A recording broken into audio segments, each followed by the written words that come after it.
తీసుకుపోతావు అన్న ఏమో తీసుకుపోతా అని ఎట్లా అంటున్నావు?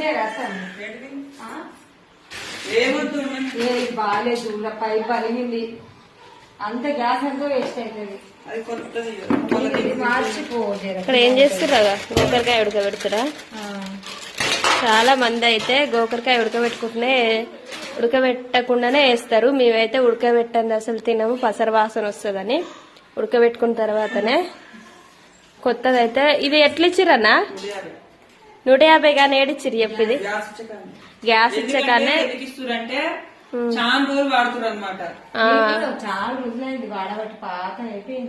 ప్రాబ్లం అవుతుంది అని చెప్పేసి ఇట్లా ఇస్తురంట. ఇట్లా ఇవ్వడమే మంచిది కదా, ఇట్లా ఇవ్వడమే మంచిది.